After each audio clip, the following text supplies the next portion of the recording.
cantábamos antes de esta alabanza que su sangre en la cruz borró mi pecado. Y es algo de verdad que nos debería nosotros llevar siempre a meditar, que fue mi pecado, no el pecado del otro. Porque normalmente enfatizamos mucho que murió por los pecados, pero normalmente el creyente enfatiza que fue su pecado el que llevó a Cristo en la cruz. Fue mi maldad la que Él borró. Fue mi pecado lo que lo crucificó. Por lo tanto, esa es una realidad en la vida de los creyentes, es una realidad en la vida de cada uno de los que estamos aquí, y es por eso que estamos en su presencia con gozo. Y la palabra es enfática en decir que solo en su presencia hay plenitud de gozo. Solamente en Dios el hombre puede conocer lo que en realidad es gozo, y el gozo viene, hermanos, no por las posesiones que tengamos, no por el éxito que alcancemos en esta vida, no por la posición económica que tengamos, sino que el verdadero gozo viene cuando logramos entender que estábamos perdidos, que no había para nosotros esperanza, pero sin embargo el Dios de toda gracia hizo sobreabundar su gracia en nosotros y nos lavó y nos limpió y perdonó cada uno de nuestros pecados. Por eso el rey David, como compartía nuestro hermano Andrés, lo decía muy bien cuando él decía: lávame con hisopo y límpiame más y más de toda mi maldad. Si hay algo que él quería, era que la sangre de Cristo, apuntando hacia el futuro, lo limpiara de toda su maldad. Él, si algo Dios le permitió entender, que la única manera de que él pudiera recibir perdón y fuera verdaderamente limpio, eso provenía del cielo.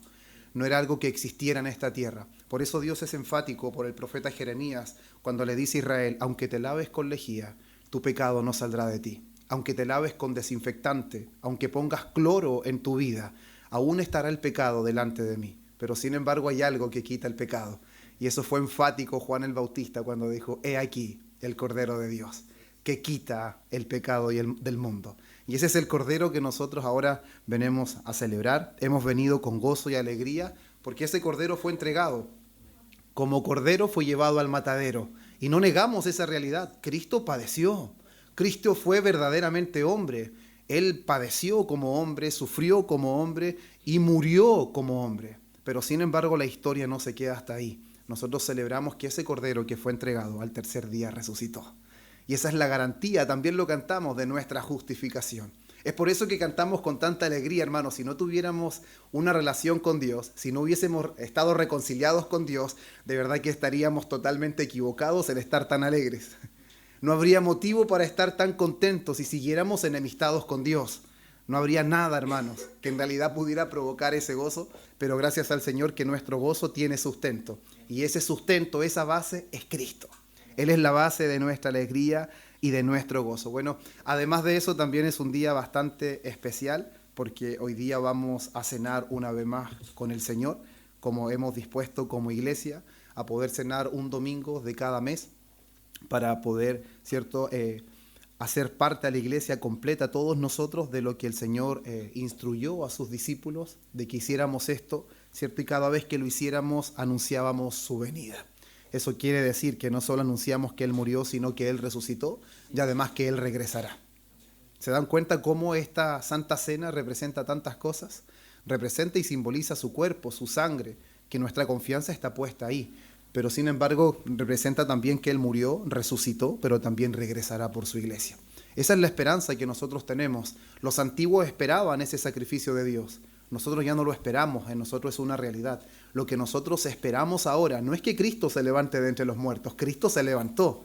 Lo que nosotros esperamos, que ese que murió, que fue prometido por tanto tiempo, ese que fue sepultado y que resucitó, ahora regrese.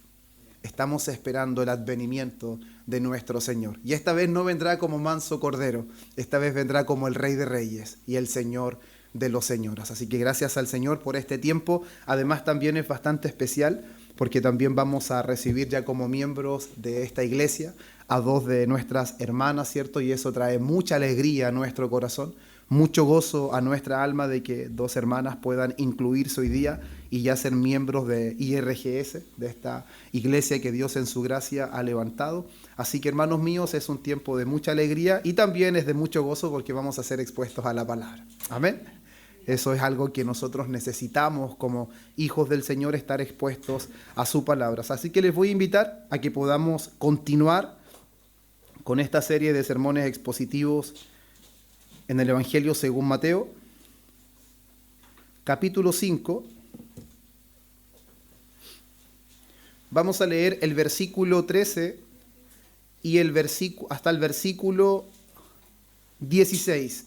Sin embargo, solamente vamos a centrar hoy día el sermón en el versículo 13, pero es para que podamos tener en mente los versículos 14 al 16 para el próximo sermón, si el Señor nos permite vida y salud para el próximo domingo. Algo que es muy, era muy normal, o creo que es algo que era muy normal también en la vida de los apóstoles, que vivían como si el Señor apareciera en cualquier momento.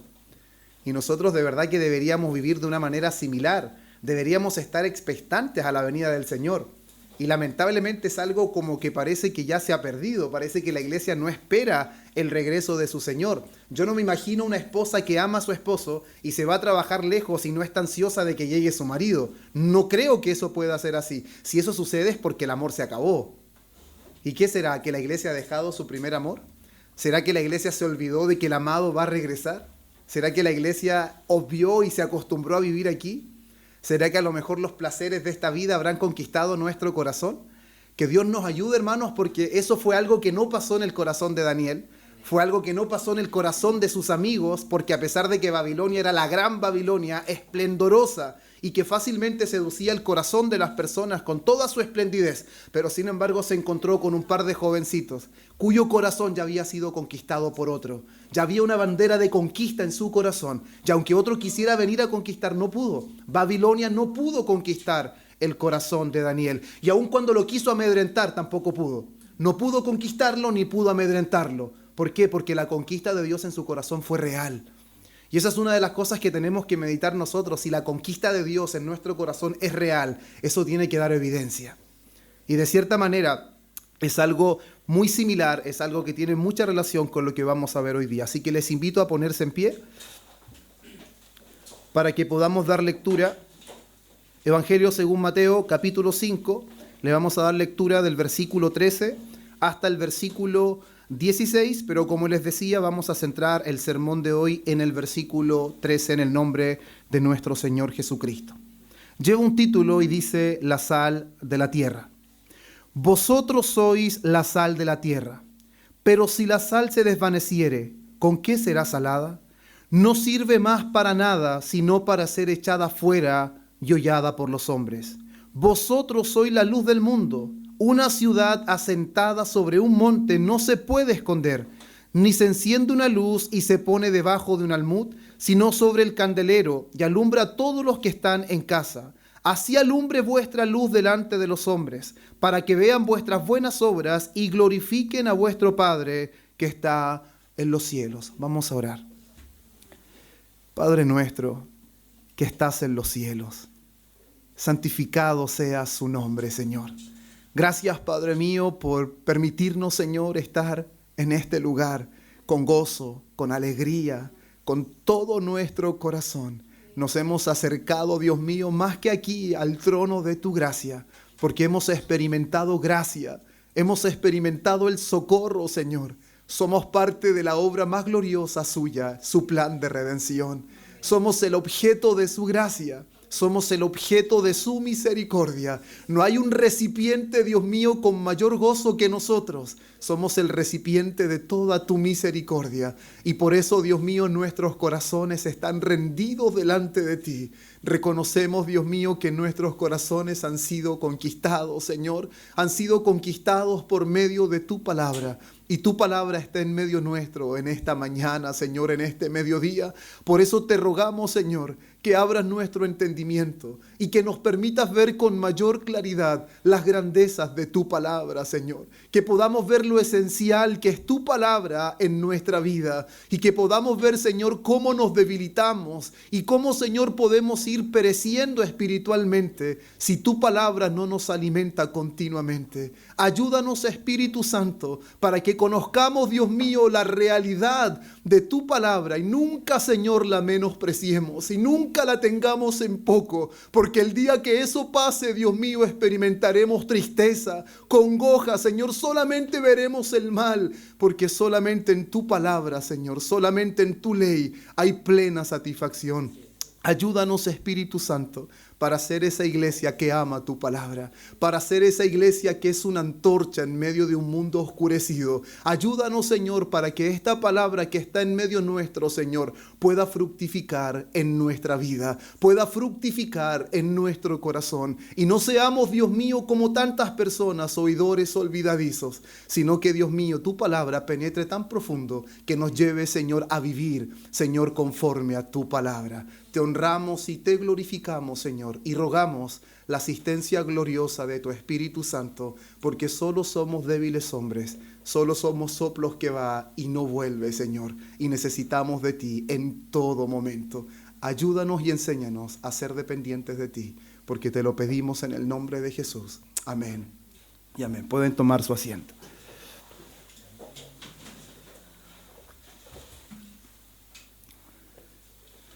Una de las cosas, hermanos míos, que considero que es vital para que podamos adentrarnos en el sermón de este día, es que debemos tener en mente todo lo que ya hemos visto desde el versículo 1 hasta el versículo 12. ¿Por qué es tan importante que tengamos esto en mente? Porque si nosotros perdemos de vista lo que el Señor Jesús les enseñó a sus discípulos en este sermón del monte, pero con las bienaventuranzas, la verdad es que no vamos a tener claridad de lo que ahora les está diciendo a los discípulos cuando les menciona que ellos son la sal de la tierra y que ellos son la luz del mundo. Es muy necesario que nosotros comprendamos el versículo 13, que es el motivo del sermón de hoy día, al contexto o a la luz de los versículos del 1 al 12. Porque si no, tendremos una distorsión de lo que Jesús les está enseñando a sus discípulos, entendiendo que Jesús no le está enseñando a la muchedumbre. Jesús no está hablando con todas las personas que están en la cercanía, sino que Jesús está teniendo una conversación con sus discípulos. Jesús les está enseñando que va a haber una distinción muy clara, una distinción muy notoria entre sus discípulos y entre quienes no son sus discípulos, entre los que son ciudadanos del reino y los que son ciudadanos de esta tierra, en quienes aún aman este mundo y quienes se han divorciado con el mundo, entre quienes aún permanecen en tinieblas y entre aquellos que han sido alumbrados por la luz verdadera. Jesús está mostrando las características distintivas, las evidencias reales de un hombre o una mujer que han experimentado la gracia salvadora. Porque del versículo 1 hasta el versículo 12 no vemos otra cosa más que la gracia de Dios operando, la gracia de Dios transformando, la gracia de Dios capacitando la vida de sus discípulos. Y es por eso que los discípulos de Cristo tienen una particularidad, que ellos no están solamente porque Jesús hace milagros. Ellos no están porque Jesús puede proveer lo que nadie más puede proveer. Ellos no eran parte de los que querían hacer a Jesús rey, porque veían los beneficios que conllevaba que Jesús fuera su rey. Veían de que Él podía hacer milagros. Él podía convertir el agua en vino. Él podía multiplicar los peces. ¿A quién no le gustaría un rey donde no hay escasez? Donde cuando el alimento escasea, Él los multiplica, sin necesidad de sembrar, sin necesidad de pescar, porque Jesús no fue a pescar más peces. Jesús no mandó a hacer más pan. Jesús multiplicó los peces. Jesús multiplicó los panes. Por lo tanto, era algo muy beneficioso para los que estaban ahí, de que Jesús fuera rey. Pero sin embargo, hay una particularidad en sus discípulos. En un momento determinado, cuando ven de que en realidad seguir a Jesús significa entrar en conflicto con las demás personas, en un momento determinado dicen: dura es tu palabra. ¿Quién podrá recibirla o quién podrá resistirla? Y Jesús les dice de una manera muy tranquila, por lo que veo en el contexto: ¿ustedes quieren irse también con ellos? Porque muchos de los que seguían a Jesús, aparentemente lo seguían, ya estaban desertando. Muchos estaban yendo de los que decían ser discípulos, pero sin embargo, una de las cosas que la Biblia, sobre todo en el Nuevo Testamento, nos va a mostrar de manera muy enfática, que el verdadero discípulo persevera. El verdadero discípulo se mantiene. Y él no es que por su mantención o por su perseverancia haya gracia delante de Dios, sino que la gracia de Dios lo persevera. La gracia de Dios lo mantiene en el camino, a pesar de que el camino de los discípulos va a estar marcado por algo, va a estar marcado por aflicción, va a estar marcado por persecución, va a estar marcado por momentos difíciles, por momentos de angustia. El apóstol Pablo relata cuántas veces fue azotado, cuántas veces sufrió naufragio, cuántas veces entre falsos hermanos, cuántas veces ayunos voluntarios e involuntarios, porque no podía comer, porque en la situación que estaba no podía estar comiendo. Muchas veces padeció, y todos los apóstoles, es una vida marcada de persecución, es una vida marcada totalmente opuesta al mundo.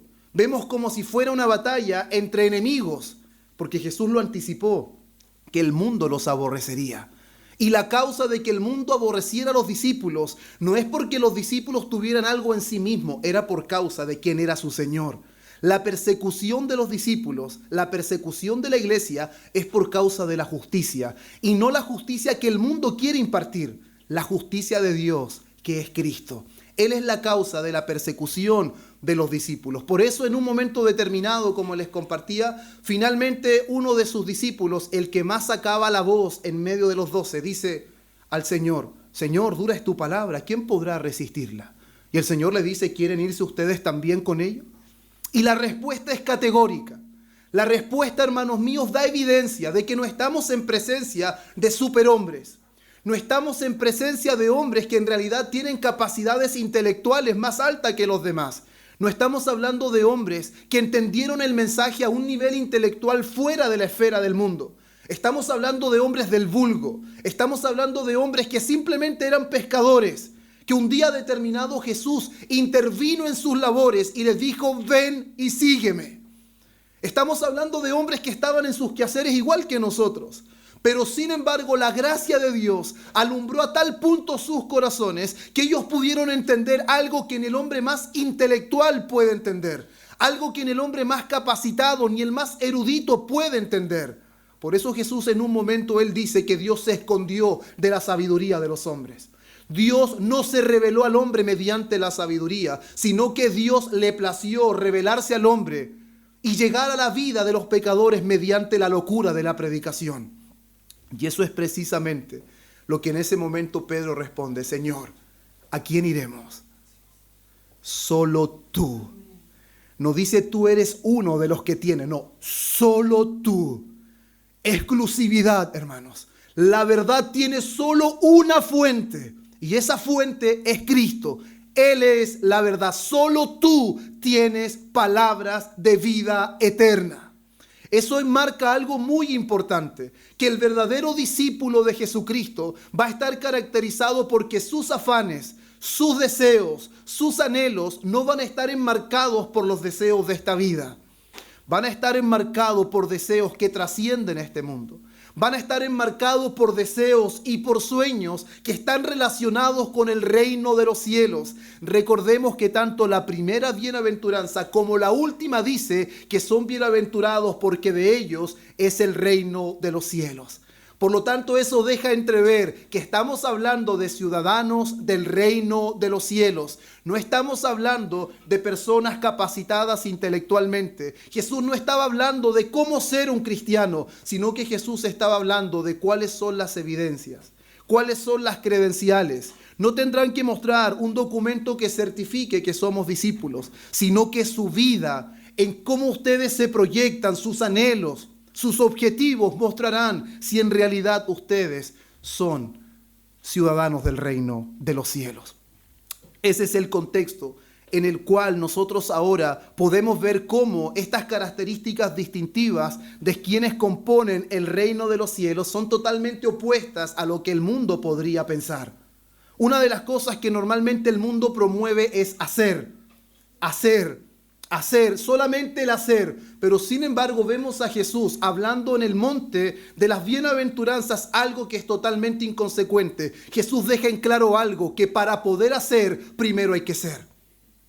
Y es una de las cosas que el mundo no logra entender, no logra apreciar, que para primero hacer hay que ser. Y Jesús aquí no está diciendo cómo hay que ser cristiano, sino que está diciendo cómo es el cristiano. ¿Cómo vive el cristiano? ¿Qué es lo que se manifiesta en aquel que ha sido alumbrado por la gracia de Dios? Y vemos en los últimos versículos ¿Cómo es posible que una vida transformada, que una vida cambiada, una vida alumbrada por la gracia del Señor, finalmente termina siendo enemigo de este mundo? Termina siendo perseguido, termina siendo vituperiado, pero sin embargo el mensaje de Cristo para su pueblo, para su iglesia, no es lamentense, no es lloren, no es reúnanse y simplemente sufran, no, gozaos y alegraos, porque vuestro galardón es grande. ¿En dónde? En los cielos. Eso deja muy claro que el objetivo del creyente verdadero no está en esta vida, no está en esta tierra. Sus deseos, sus anhelos, sus proyectos están arriba, donde el orín y la polilla no corrompen, donde ladrones no hurtan. Su galardón está en los cielos, porque así persiguieron a los profetas que fueron antes de vosotros. Por lo tanto, no podremos hacer nada para Dios sin antes ser hijos de Dios. Y a su vez es algo muy inconsecuente ser hijos de Dios y no hacer la voluntad de Dios. Es muy importante que nosotros entendamos eso, porque muchas veces nosotros también caemos en este tipo de cosas. Presionamos a personas a vivir como cristianos sin primero darnos cuenta si en realidad es cristiano o no. Caemos en ese tipo de cosas, presionamos a las personas, les exigimos como si fueran, pero sin embargo nunca podremos ver lo que queremos si antes no son. Nadie puede hacerse cristiano por sí mismo. Nadie puede seguir estrategias para volverse un cristiano. Para que alguien sea un cristiano, Cristo tiene que volverlo cristiano. Solamente Dios, a través de su palabra aplicada por el Espíritu, convierte a un hombre pecador en un verdadero cristiano. Y una de las cosas que ahí venimos ahora al versículo 13, después de todo lo que él viene diciendo en las bienaventuranzas, le dice: vosotros sois la sal de la tierra. Una de las afirmaciones, hermanos, más gloriosas y más importantes que vamos a ver en las Escrituras es la afirmación de que Jesucristo les dice: vosotros sois. Y esto deja en evidencia algo que nosotros hemos venido diciendo hace mucho, de que comenzamos el Sermón del Monte, que no es un llamado a ser. Escuche bien, porque esto es muy importante. No es un llamado a ser. No dice ustedes deben ser, ustedes llegarán a ser, o ustedes necesitan ser. Vosotros sois, ustedes son. ¿Y qué son? La sal de la tierra. Es algo muy importante. Es que ¿qué puedo ser para llegar a ser sal? No podemos llegar a ser sal. Jesús dice: vosotros sois la sal de la tierra. Y esto nos permite entender con claridad que es debido al hecho de ser que podemos hacer. Nadie puede hacer sin antes ser. Y Jesús le dice: vosotros sois. Y una de las cosas que pude aprender es que cuando en este texto se menciona, lo que está haciendo énfasis es que ustedes y solo ustedes, al mismo tiempo como Pedro da de forma exclusiva que solamente Jesús es la fuente de palabras de vida eterna, asimismo Jesús está diciendo que ellos y solo ellos son la sal de la tierra.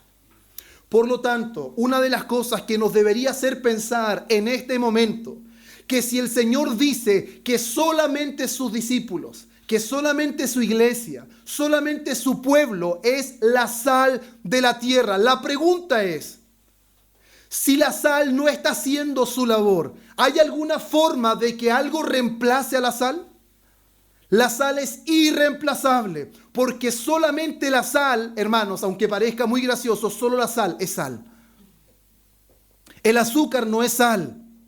Solo la sal es sal. Y él dice: vosotros sois la sal de la tierra. Y eso, hermanos míos, deja en evidencia una vez más que no podemos llegar a ser, sino que somos o no somos sal. Somos o no somos los ciudadanos del reino. Somos o no somos los discípulos del Señor. Por eso es importante, una de las cosas que menciona el profeta Isaías bajo inspiración divina en el capítulo 1, versículo 6, cuando dice que todos los hombres, desde la planta de los pies hasta la cabeza, no hay nada sano, todo está enfermo. Todo es una herida, todo es hinchazón y podrición, todo es una llaga podrida. No hay absolutamente nada bueno en los hombres. Por lo tanto, ese conocimiento de nuestra condición es lo que al mismo tiempo nos permite conocer si esa condición ha sido revertida, si esa situación ha sido cambiada en nosotros, si esa vida sigue siendo absolutamente la misma. No deberíamos pensar que nosotros somos la sal.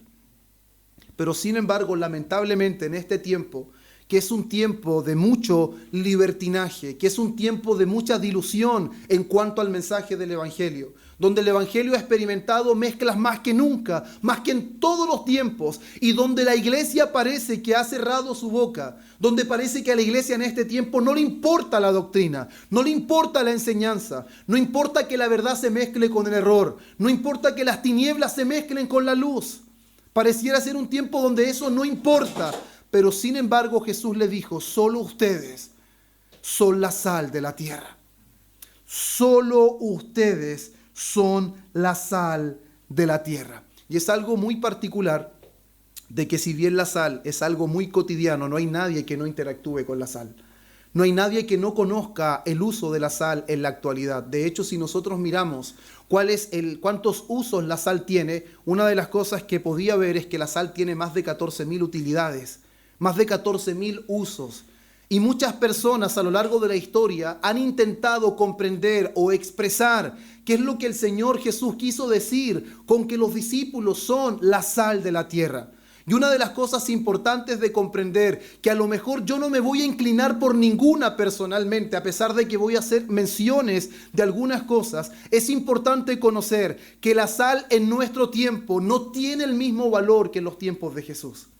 La sal que nosotros utilizamos en este tiempo no tiene la misma consideración, no tiene la misma importancia, no es tan vital como en los tiempos antiguos. Porque inclusive la sal en el tiempo de Jesús era algo que se le llamó oro blanco. Por la sal, inclusive naciones tuvieron guerras. La sal era algo muy valioso, muy importante, inclusive en el tiempo de los romanos. Los soldados se les compensaba o se les complementaba su sueldo con sal. De ahí viene la palabra salarium, que en nuestro lenguaje es salario. Y eso significa que es pago. Es tan importante la sal en los tiempos de Jesús que inclusive se pagaba con sal. Era de gran valor la sal, por eso se le llamó el oro blanco en el tiempo de Jesús. Pero sin embargo, hermanos míos, no dejaba de ser un uso cotidiano. La sal se utilizaba para muchas cosas. Muchos han dicho que la sal tiene la capacidad de dar sabor. Muchos han enfatizado que la sal produce sed. Y eso quiere decir que cuando nosotros predicamos el Evangelio, causamos la sed en las personas y que solamente Dios puede saciar. Algunos dicen que como la sal da el sabor, es la iglesia la encargada de darle sabor a este mundo que está agrio, un mundo que no tiene sabor, que no tiene sentido. Al mismo tiempo, la sal en el tiempo de Jesús servía para preservar alimentos. Una de las cosas que sucedía cuando ellos salían a pescar, o cuando se mataba un animal, que a los pocos minutos de muerto el animal se descomponía, porque el aire ya lo infectaba. Habían bacterias que aceleraban la descomposición, tanto de los animales como de los peces. Y la sal se utilizaba para poder preservar, para poder desacelerar el proceso de pudrición, porque la sal no evitaba la pudrición. La sal hacía de que el proceso fuera más lento. Hacía de que todos los alimentos pudieran conservarse por más tiempo.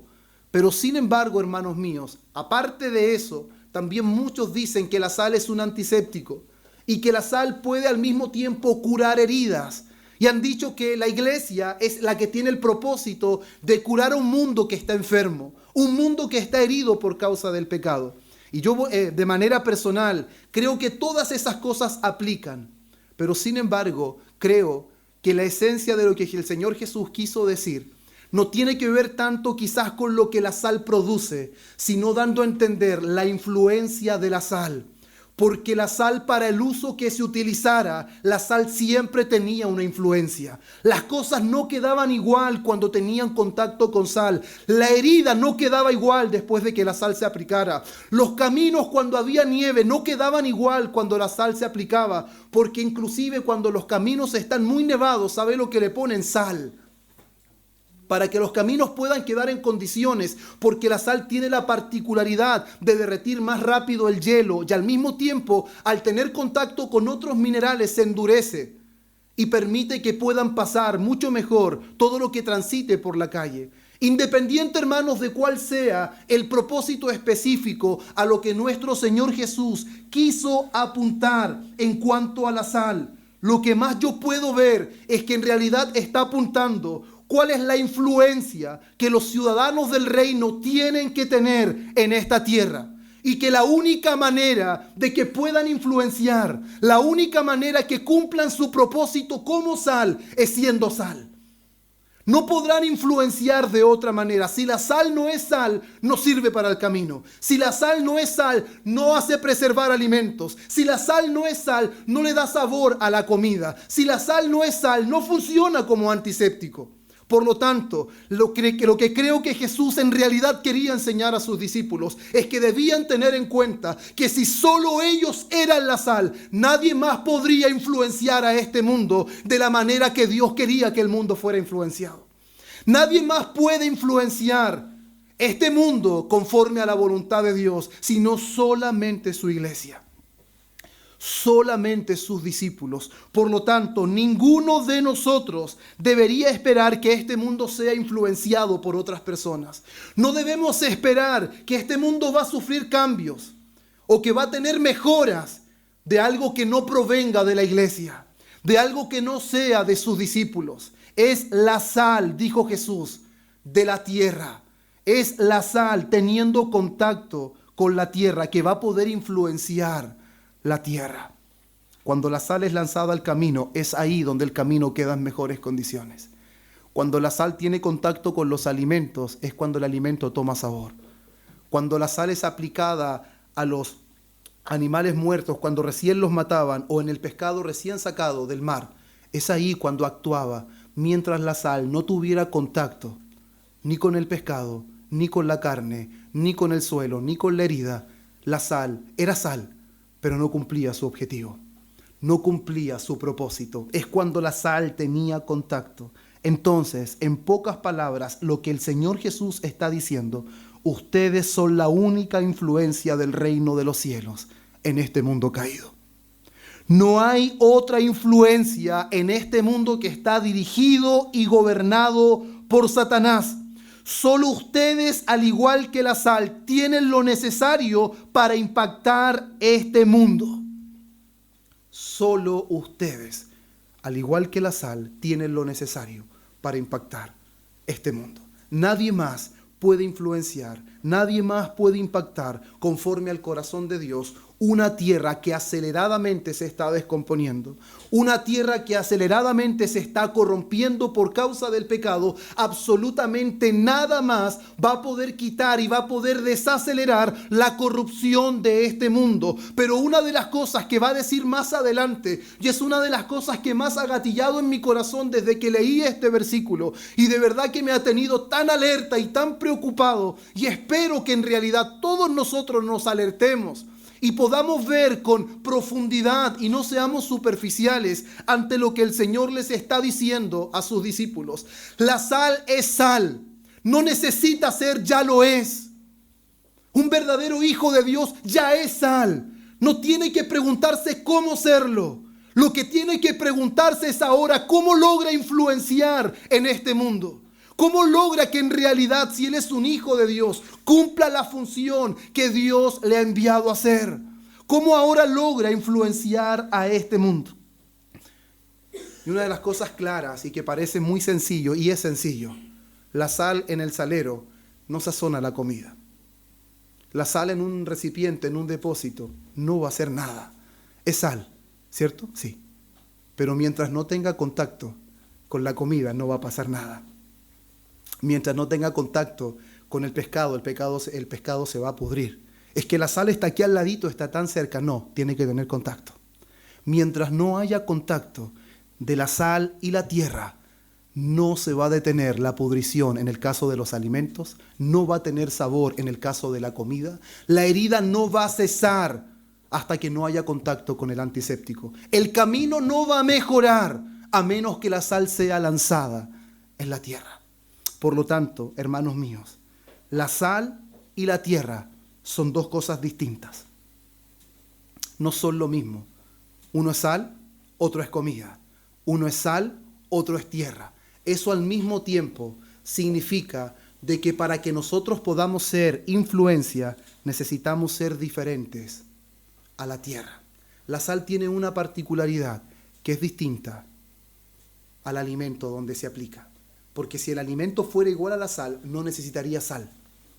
Si la comida ya tuviera sal, no necesitaría sal. Pero sin embargo, la comida para que tenga buen sabor necesita sal. Para que los alimentos se preserven en el tiempo necesitan sal. O si no, su corrupción, la pudrición se va a acelerar y el alimento ya no va a servir para más nada. Pero sin embargo, la palabra nos dice que nosotros y solo nosotros somos la sal de la tierra. Y para que nosotros podamos cumplir ese propósito del Señor de poder ejercer la labor de sal, porque ya somos sal, la diferencia debe estar en la forma en que nosotros vivimos. Si no hay distinción entre la sal y la tierra, no podrá haber interacción, porque una cosa es que la sal tiene que tener contacto con los alimentos, la sal tiene que tener contacto con la herida, la sal tiene que tener contacto con el camino, pero sin embargo la sal no se convierte al camino, la sal no se convierte en la comida, la sal no se convierte en la carne ni en el pescado. Eso quiere decir que nosotros debemos interactuar con el mundo. No podemos salirnos del mundo. El mismo Señor Jesucristo en su oración de Juan 17, Él dijo, no ruego que los quites del mundo, sino que los guardes del mal. Esa es la oración de Jesús por todos nosotros. No que seamos quitados del mundo, sino que seamos guardados del mal. Y una de las cosas, hermanos míos, que es bastante triste ver en este tiempo, y por lo cual la iglesia ha sufrido a lo largo de la historia, es ver cómo la iglesia no cumple su propósito. Es ver cómo la iglesia no cumple su objetivo. Y una de las cosas que me llamaba mucho la atención es que la sal en los tiempos de Jesús, que se utilizaba para esas cosas, tenía que pasar por un proceso de purificación. Porque cuando la sal era sacada del mar, la sal también podía adherirse a otros minerales y esa sal no sazonaba para que fuera adecuada para las personas. Esa sal contenía impurezas y cuando la sal contenía impurezas, la sal no podía cumplir su propósito de dar sabor a las comidas y al mismo tiempo tampoco podía preservar los alimentos de la descomposición. Y una de las cosas que nosotros todos debemos reconocer, que una de las cosas que está pasando hace mucho tiempo y este tiempo también es una realidad, es que nos hemos apartado de vivir conforme a nuestro llamamiento. Nos hemos apartado de vivir conforme a lo que en realidad somos. Si profesamos ser creyentes, deberíamos vivir como creyentes. Si el Señor dice que somos la sal de la tierra, deberíamos caminar según lo que somos. Y no según simplemente lo que el mundo proyecta de nosotros. Hermanos míos, nosotros deberíamos ser los agentes que promueven la verdad.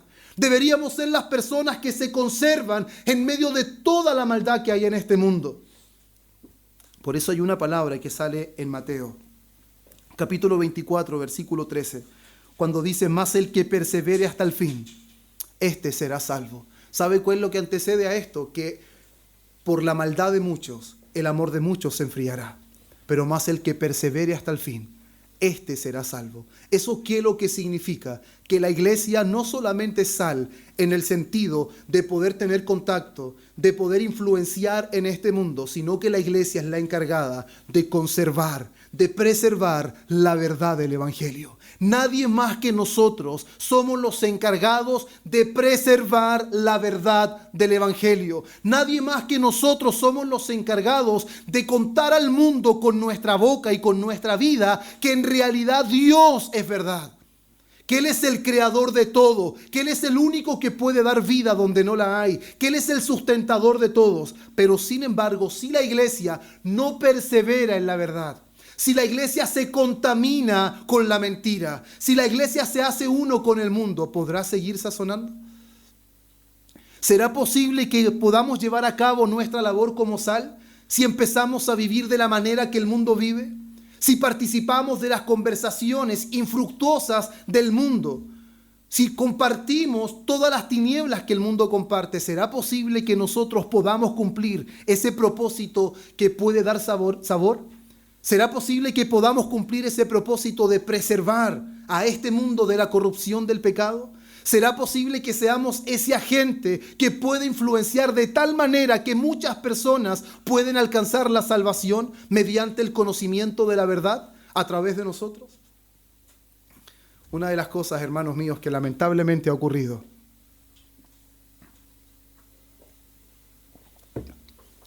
es que nos hemos convertido profesantes de labios, pero sin embargo, como sal, no estamos actuando. Y una de las cosas que siempre traerá grandes moveres de Dios en cuanto a que personas vengan al arrepentimiento, en que personas puedan creer en Jesucristo, es que en realidad nosotros podamos influenciar. ¿Se recuerdan ustedes los que le comentaba delante de Daniel y de los amigos de Daniel? Se dieron cuenta cómo ellos fueron sal en medio de una generación que estaba completamente pervertida, una generación que estaba completamente oscura. Es que las cosas están muy mal. Es que en este tiempo es imposible que haya avivamiento.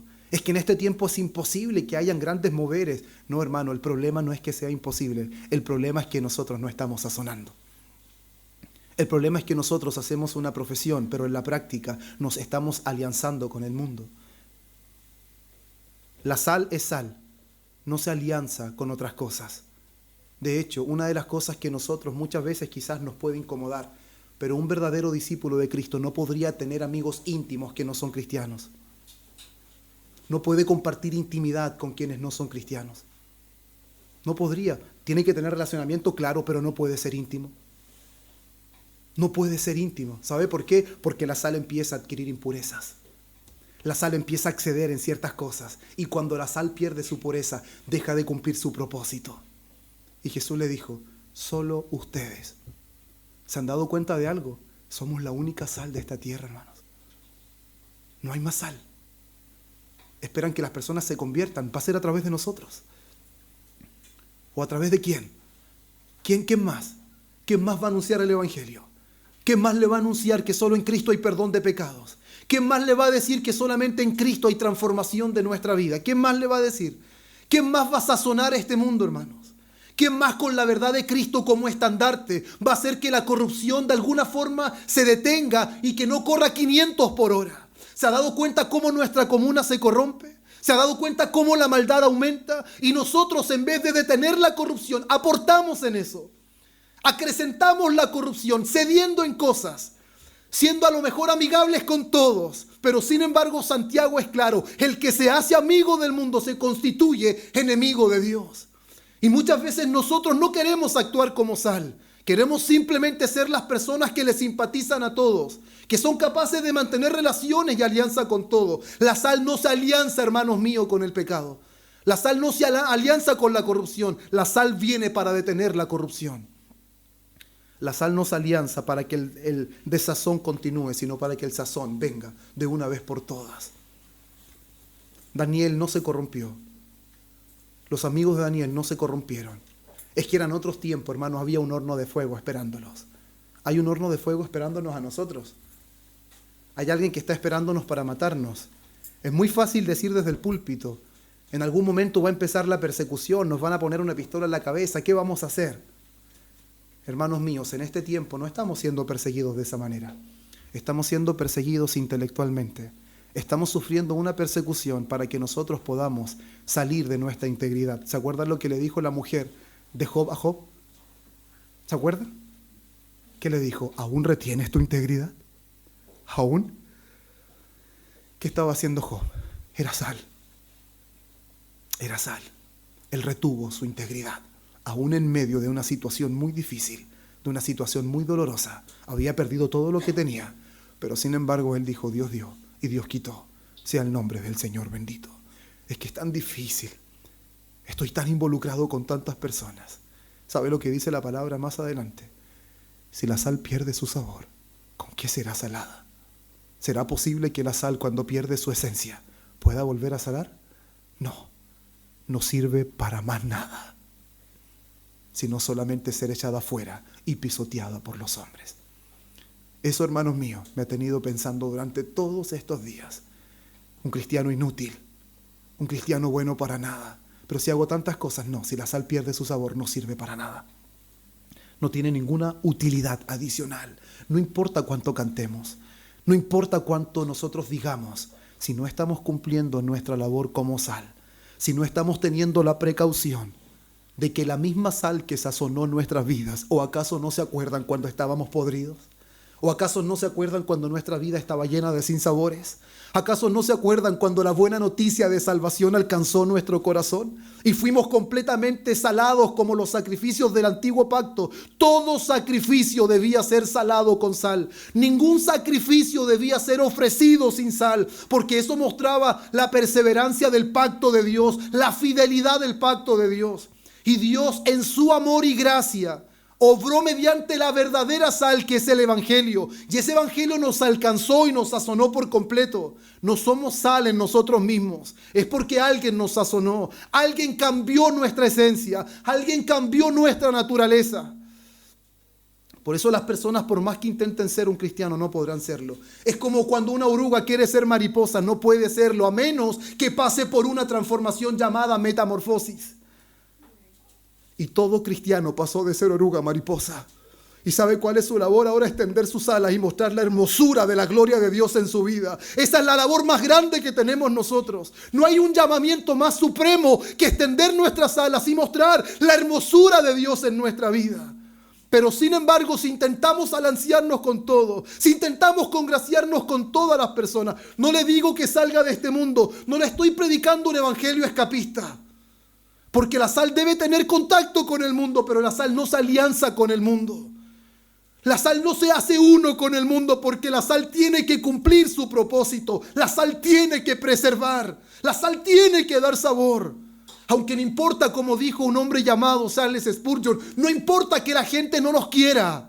Porque eso es lo que va a pasar por causa de que somos la sal. Vamos a tener persecución. Pero sin embargo, hermanos míos, no hay otra sal para este mundo. Somos la única esperanza para este mundo. Tan exclusivos son. No es que seamos exclusivos. No somos sal por nosotros mismos. Alguien sazonó nuestra vida. Alguien cambió nuestra esencia.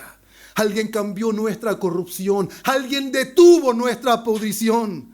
Alguien lo hizo, y ¿sabe cómo lo hizo? Mediante la locura de la predicación, mediante el evangelio de verdad, el evangelio de vuestra salvación, como dice el apóstol Pablo a los Efesios. ¿Y qué vamos a hacer nosotros?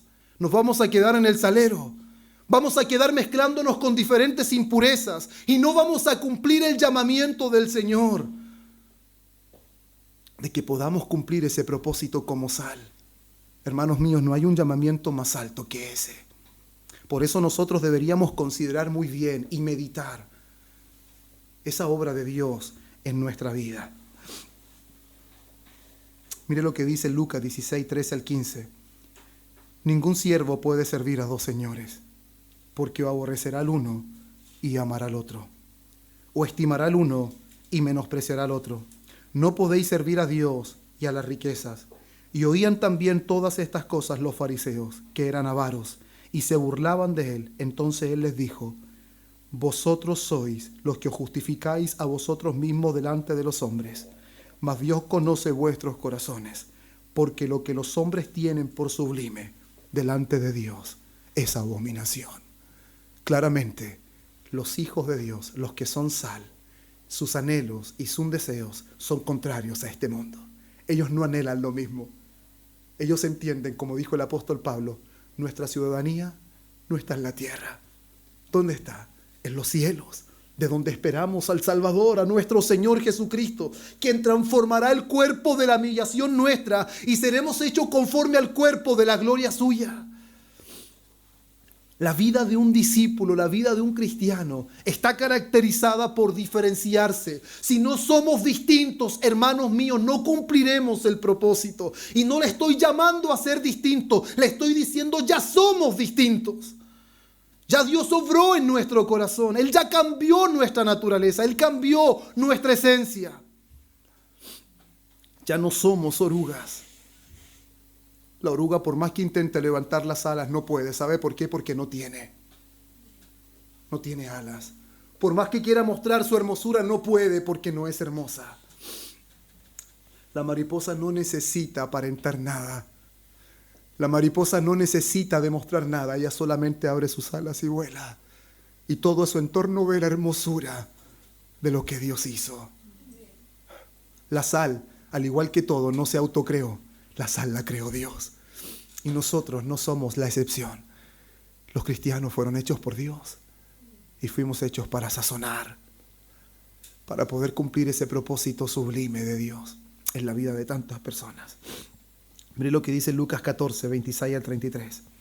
Si alguno viene a mí y no aborrece a su padre y madre y mujer e hijos y hermanos y hermanas, y aún también su propia vida, no puede ser mi discípulo.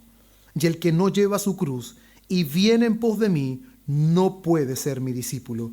Porque ¿quién de vosotros, queriendo edificar una torre, no se sienta primero y calcula los gastos, a ver si tiene lo que necesita para acabarla? No sea que después que haya puesto el cimiento, no pueda acabarla. Todos los que lo vean comiencen a hacer burla de él, diciendo: este hombre comenzó a edificar y no pudo acabar. ¿O qué rey, al marchar a la guerra contra otro rey, no se sienta primero y considera si puede hacer frente con 10,000 que viene contra él con 20,000? Y si no puede, cuando el otro está todavía lejos, le envía una embajada y le pide condiciones de paz.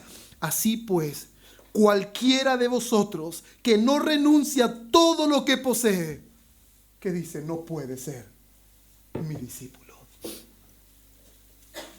¿Será que hay diferencias entre un discípulo y un no discípulo? ¿Será que habrá diferencias entre un creyente y un no creyente? ¿Será que la vida evidenciará que efectivamente en uno hay una obra divina y en otro no la hay? ¿Será que en realidad el creyente aprovecha su tiempo como el mundo no lo aprovecha? Así le dice el apóstol Pablo en Romanos 12, versículo 2. No os conforméis a este siglo, no se amolden a esta forma de vida, sino transformaos por medio de la renovación de vuestro entendimiento, para que comprobéis cuál sea la buena voluntad de Dios, agradable y perfecta. En otro lugar le dice, aprovechando bien el tiempo, porque los días son malos, no andando como necios, sino como sabios. El creyente, hermanos, camina de una manera distinta, aspira a cosas distintas. Y el apóstol Pablo lo resume muy bien en Colosenses capítulo 3, versículo 1 y versículo 2. Cuando dice, sí pues, habéis resucitado con Cristo, buscad las cosas de arriba, donde está Cristo sentado a la diestra de Dios. Poned las miras en las cosas de arriba y no en las de la tierra. El Hijo de Dios tiene puesta su mirada arriba, no tiene puesta la mirada aquí. Él no espera recompensa de esta vida. Él no espera tesoros. Él no espera reconocimientos. Él no espera que la gente lo apruebe. Él lo que quiere es cumplir su propósito como sal. Él quiere que la gente sea salva. Él quiere que la gente se arrepienta. Él quiere que la gente conozca a Cristo. Y Él sabe que Él debe predicar a Cristo. Él debe anunciar las buenas noticias de salvación. Y al mismo tiempo debe ser consecuente con esa vida. Cuando Él va a un lugar, Él se comporta distinto. Él está ahí, pero Él no se conduce como el resto se conduce. Él no habla como el resto habla. Él no hace lo que el resto hace. ¿Y por qué? Porque Él ha sido transformado. Él es sal. ¿Qué pasa si usted va a un lugar y donde personas que dicen ser cristianos no se conducen como tal? ¿Ustedes creen que podrán salar? ¿Ustedes creen que en realidad lo que salga de su boca va a ser bien recibido? Si su vida es inconsecuente, ¿será que la sal puede salar si ha perdido su sabor? Es totalmente imposible. Entonces, una cosa quiero recalcar una vez más. No les estoy haciendo un llamado a ser sal. Quien es un hijo de Dios, al momento que Dios salvó su alma de la condenación, en ese momento son sal. La pregunta es, ¿estoy salando? Estoy siendo ese ente para poder preservar a este mundo, para detener la corrupción. Estoy siendo esa pequeña antorcha en medio de oscuridad. O simplemente estoy viviendo una vida refugiada, escondida. O estoy viviendo una vida que muchas veces se ha llenado de impurezas. Y la sal, a pesar que es sal, está perdiendo su sabor. ¿Cuál es la realidad en nosotros? ¿Somos meros profesantes de labios? ¿O en realidad Cristo reina en nuestro corazón? ¿O en realidad esa bandera de conquista sale a relucir? ¿Se ha dado cuenta cuando hay viento y la bandera está izada? La bandera flamea y se ve hermosa, ¿cierto? Qué hermoso se vería de que nuestras vidas flameen y muestren a Cristo por donde quiera que vayamos. Hermanos míos, es bueno esforzarse porque todo esto esté lindo. Es bueno esforzarse porque todas estas cosas estén en orden. Es bueno esforzarse por hacer un aseo en la casa del Señor. Pero si en algo deberíamos no escatimar esfuerzos, es en que nuestra pureza no se pierda, para que podamos salar y podamos ser ese ente de preservación en esta vida. Ustedes son la sal. No hay otra sal. Nadie más lo va a hacer, solamente su iglesia. Solamente su pueblo va a cumplir ese propósito de salar. Pero si la sal se desvaneciere, ¿con qué será salada? No sirve para más nada, sino para ser echada fuera y hollada por los hombres. Si la sal no sala, no es sal. Si la sal no sala, no tiene valor.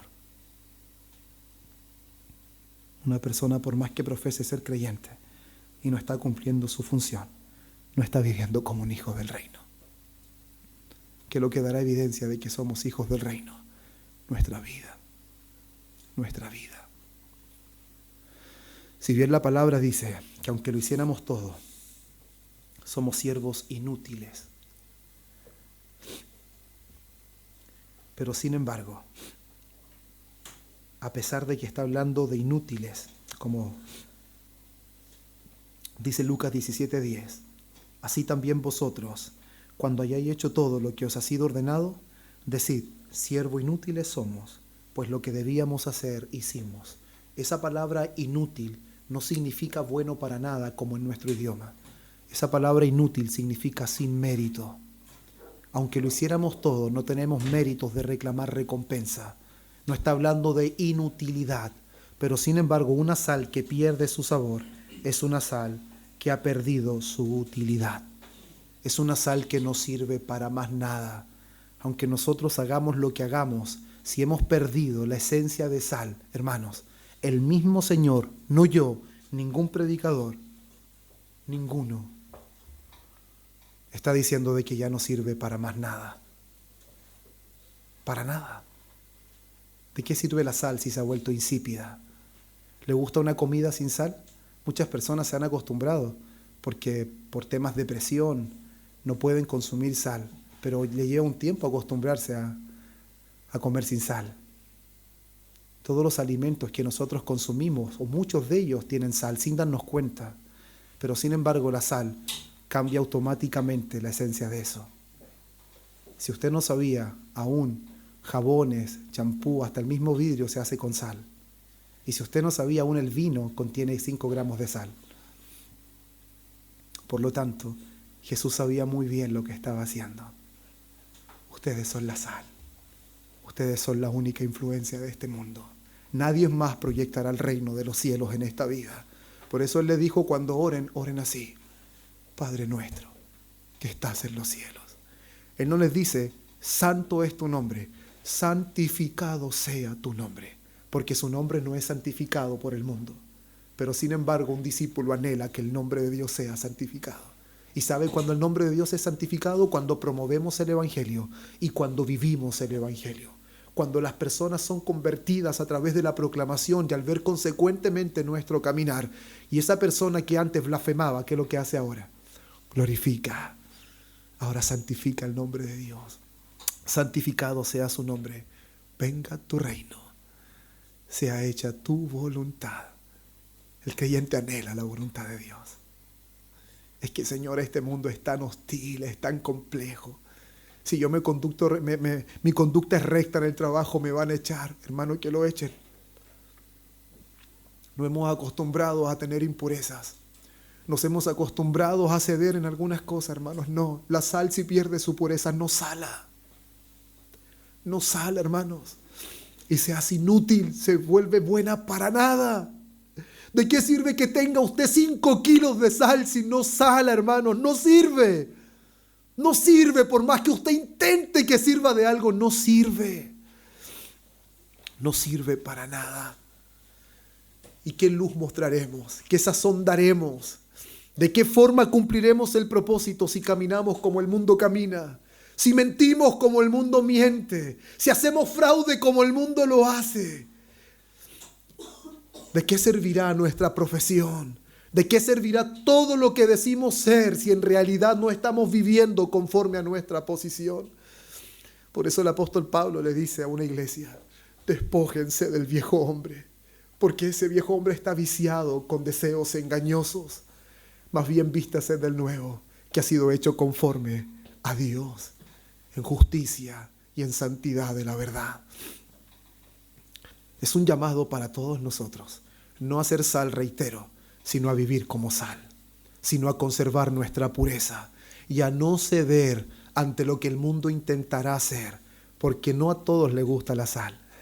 Y aparte, cuando echamos mucha sal, a nadie le gusta tampoco. Muy salado no gusta, pero sin embargo, en su punto. ¿O no? Sal en su punto. ¿Y saben ustedes dónde está la sal en su punto? El Evangelio de Cristo. Esa es la sal, es su punto.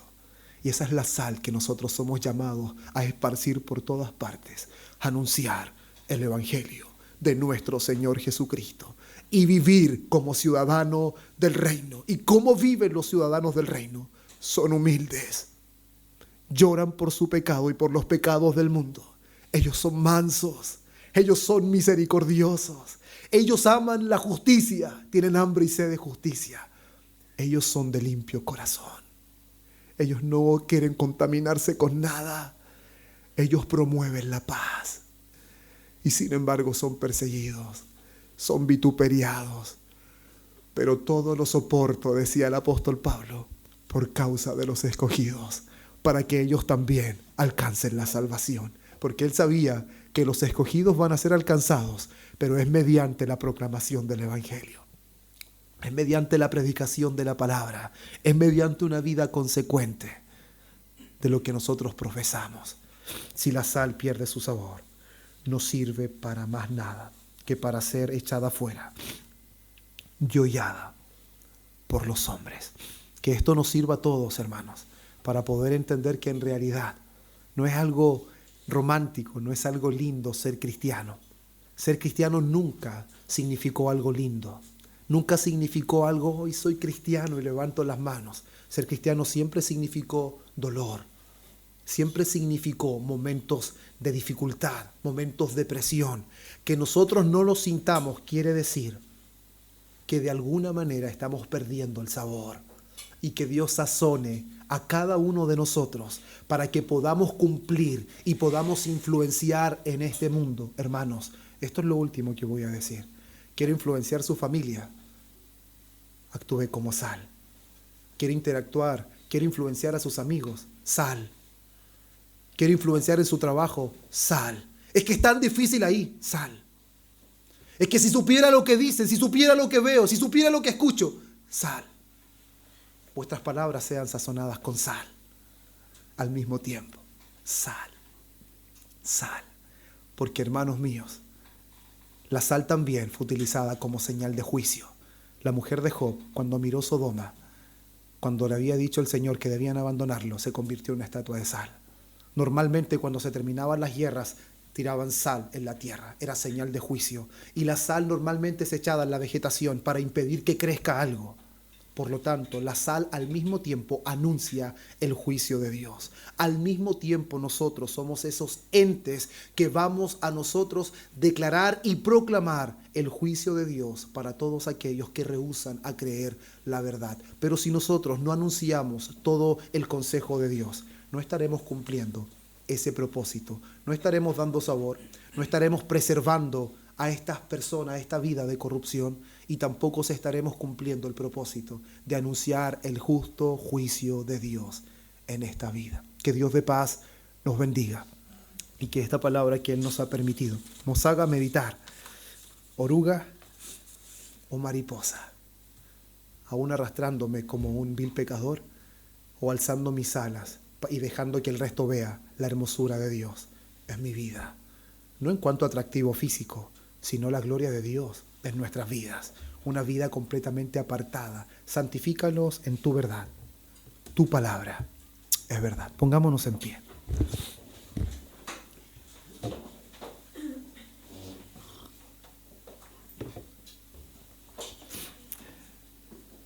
Padre eterno, Creador del cielo y de la tierra, hemos sido expuestos, Dios mío, a tu palabra. Señor, tú conoces solamente cuánto pude rogarte, Dios mío, que usaras mi vida y que pudiéramos ser expuestos a esta verdad conforme a tu gracia, conforme a tu amor. ¿Cuántos de nosotros, Dios mío, deberíamos arrepentirnos en esta mañana y reconocer, Dios mío, que no hemos puesto tanto énfasis en conservar la pureza? Hemos olvidado que fuimos predestinados para ser santos y sin mancha delante de ti. Hemos olvidado que tu voluntad es nuestra santificación. Hemos olvidado que su oración sacerdotal fue: Padre, santifícalos en tu verdad. Hemos olvidado, Señor, que una sola ofrenda hizo perfecto para siempre a los santificados. Esa es nuestra posición, santos. Ayúdanos ahora, Espíritu Santo, a vivir conforme a nuestra posición, a vivir conforme, Dios mío, a la obra que has hecho en nuestra vida. Perdónanos porque nos hemos alianzado quizás con este mundo. Hemos cedido, Señor, y hemos participado de las obras infructuosas de las tinieblas. Y sin embargo la palabra dice que no debemos participar, sino debemos reprenderlas. Ayúdanos, Señor, para poder vivir conforme a lo que somos, un ciudadano del reino. Padre mío, un hombre, una mujer que ha sido transformado. Oh Señor, que antes era un vil pecador y ahora es un hermoso ciudadano del reino, cambiado y transformado por el poder del Evangelio. Ayúdanos, Señor, para cumplir ese propósito influenciador en este mundo. No hay más sal que nosotros. No hay mayor influencia, Señor, del reino del cielo que nosotros. Ayúdanos, Señor, porque tuyo es el reino, el poder y la gloria por todos los siglos. Amén y amén.